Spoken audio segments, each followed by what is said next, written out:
Hey, my name is Hannah Roodman, and this is a tutorial on how to make a microfilm, a film that is less than 1 minute long, exploring the theme of shock using objects and voiceover. I'm going to give you a really easy to follow 6-step guide, and first I'm going to show you my microfilm to give you a little bit of inspiration. At the tone, please record your message. When you've finished recording, you may hang up or press 1 for more options. Hey love, I'm thinking about you and remembering that first Friday night when we were having dinner together. And I just started to cry and got really scared and asked you, who's responsible for me now? Thank you for watching. That was my 30-second video, and now I'm going to show you how to make it. Step 1 is about identifying a moment of shock. This is going to be the basis for your film. So there are many, many moments of shock that we have experienced in the past weeks and months. Search your memory for this moment with a few of these kinds of cues. Where were you when you realized that this pandemic was bigger than you had thought? How did it immediately change your status quo? Was there a conversation that you remember where you expressed a fear or the sense of shock to someone, or that they expressed that to you? Your moment of shock could be while you were brushing your teeth, listening to the radio, and heard the word pandemic for the first time. Your moment of shock could be yesterday, riding the subway and seeing that there was no one on the train. Your moment of shock could be going to the grocery store and seeing people hoarding toilet paper. Once you have identified your moment of shock, that brings us to step 2. Step 2 is actually recording your source material. This is going to be an audio recording, and this is the foundation of this short video. And so you might have already recorded your source material. Maybe you actually left a voice memo for someone a few weeks ago with this moment of shock, and you're welcome to use that. But if you don't already have that archived as an audio file, then this is your opportunity to narrate that, or think of a creative way that you want to narrate that and bring it to life. You might think about creating it as if it's a journal entry or a text message thread that you would have sent to a friend, and reading that, or also recording some kind of voicemail.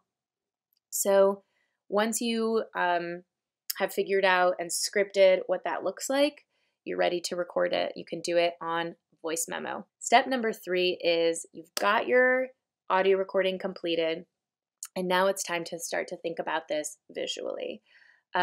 We are giving you some creative constraints to think about how you tell this story.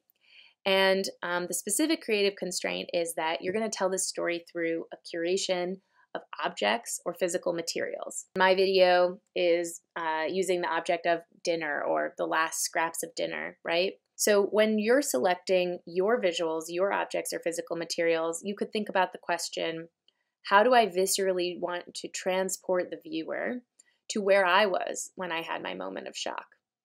That's a more literal approach. But you could also take a symbolic approach. Maybe it looks like this.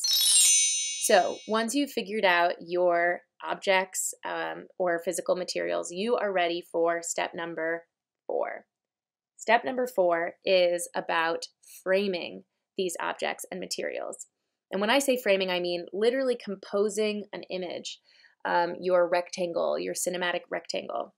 We are asking you to do it from a tabletop view, a bird's eye view, looking down.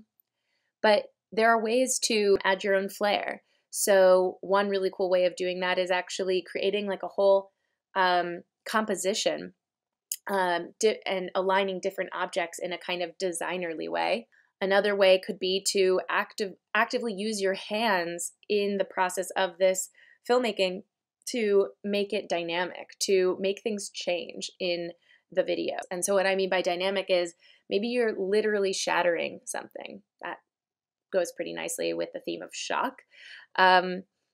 Or you're moving things around, like you saw my hand moving things around in the soup bowl. Step 5, recording. So to record this, you have a few different options, potentially or potentially not, depending on your technology that you have access to. All of these videos can be shot on an iPhone, or any phone, I mean. But if you have a camera that you prefer to use, go for it.